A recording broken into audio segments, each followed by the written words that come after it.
All right, ladies and gentlemen, welcome back to the channel. Today we're going to talk about Jae'Sean Tate. I just made a video. You'll probably see it on the main channel. I'm probably up already. I did a video about like David Nwaba or Sterling Brown. Going into this next season, the Houston Rockets, Sterling Brown, David Nwaba, they're both expiring. So hopefully they re-sign one of them. But you have Daniel House. You've got Jae'Sean Tate. You've got a bunch of guards. There's a ton of guards on this team. But specifically, I want to talk about Jae'Sean Tate because Daniel House was the guy a couple of years ago, 2 years ago, playoff time. I mean, the whole bubble shenanigans. I kind of really thought that bubble Daniel House version was going to be kind of the welcome party for his career. This season didn't really see much from him, with injuries, with COVID, with everything. But when he was in there, he'll have a couple of good games here and there. But I think it's pretty clear that, long-term, Daniel House isn't going to become a star or anything like that. But at what is he, I think his contract's $7.2 million for 2 years. I mean, it's super solid. That's super solid. So I'm not trying to discredit him, but I definitely don't want this guy to be our starting small forward for a long time. And I think Jae'Sean Tate could develop into it. And I've made a couple of videos on the channel about Jae'Sean Tate. But here's the thing. I'll pull up the small forward free agency list here. But at 11 points per game, 5 rebounds, 2.5 assists, a steal and a half per game, Jae'Sean Tate deserves more opportunity.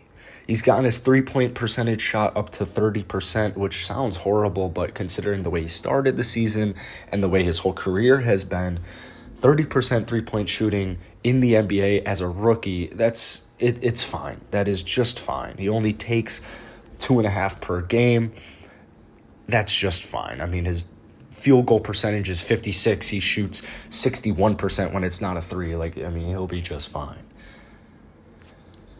That being said, I know that the Houston Rockets, I know Stone has come out and said that they want to be aggressive in free agency. And even with the trades. Looking at the small forward position, I don't think that this is the year to really make a big-time signing.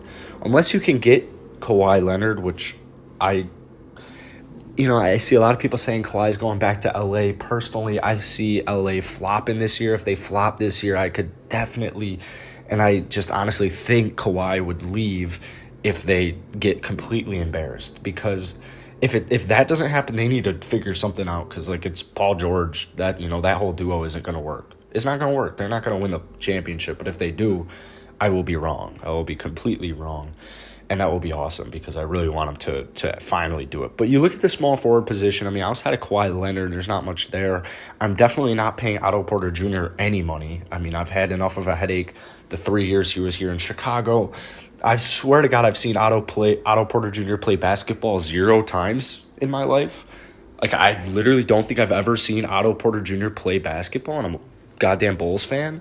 So I'm definitely not paying Otto Porter Jr. any, maybe $1. But that's about it. Will Barton's an interesting target. Very interesting target. He's a good three-point shooter. He's improved drastically on offense this year and last season. Defensively, he's a menace, absolute menace. He can 100% play defense at a high level no matter what. Can guard a lot of dudes. But he's going to want to get paid. He's going to want to get paid nicely. I mean, this year he's making about $13 million. Depending on how they structure the deal, I'm not sold on Will Barton enough to pay him $15 million a year. I don't want to be locked in with Will Barton at $15 million a year for the next 3 years if he's not going to be a stud, because we have yet to really see what Jae'Sean Tate can hold. Andre Iguodala is a no-go. Kelly Oubre is interesting. I've made a couple of videos about Kelly Oubre, but it's almost the same thing with Kelly Oubre. I mean, he's actually making $15 million this year. He hasn't had an incredible year. He's had a pretty down year. Golden State, that just wasn't his fit. But it's the same thing. I don't know if I want to pay Kelly Oubre this crazy amount of money. Now, maybe if the Rockets were to maybe if they re-sign Kelly Olynyk, they get Cade Cunningham, maybe they make maybe they make a trade or a free agent signing, and it's looking like, all right, yeah, this team could be relevant. Maybe get Kelly Oubre. But I'm much more on board with just letting Jae'Sean Tate see what he can do. See what Jae'Sean Tate can do. See what Daniel House can do. Try and get Sterling Brown. Try and get David Nwaba. Get one of those guys. And just see how it works for one more season if you can't get any of these stars. You can go out. You can get a free agent. You can go out and get a kind of like a veteran free agent or even a younger free. You can go out and you can get any backup small forward, preferably with veteran experience, maybe even like an Andre Iguodala, just in case it doesn't work. But they're not going to do that. They're not going to do that. Maybe they go out and get like a Derrick Jones Jr. or even a Doug McDermott. Like a Doug McDermott would be awesome on this Rockets team. It's a great three-point shooter. I mean, he's like a career 43% shooter from deep. And this is a guy who, isn't great on defense, but say Jae'Sean Tate and Daniel House, either they get hurt, they're not having good seasons, they're not having a good game. I mean, Doug McDermott's a guy who you can throw in here 25 minutes a night and he'll do just fine. He'll knock down a couple open threes and he'll do his job. So that's more of what I'm looking for this season with the Houston Rockets is like let's see what Jae'Sean Tate can do, and let's sign like a Derrick Jones Jr. or a Doug McDermott just in case you need extra depth at that position and you're still trying to be relevant. That's just my opinion. I'm really curious what you guys have to hear. If you're not sold on Doug McDermott as a player, maybe like a guy like Reggie Bullock, who also is going to be a free agent. I mean, these are guys you don't have to pay like more than $5 million to. So I think either way, it's something you got to at least think about.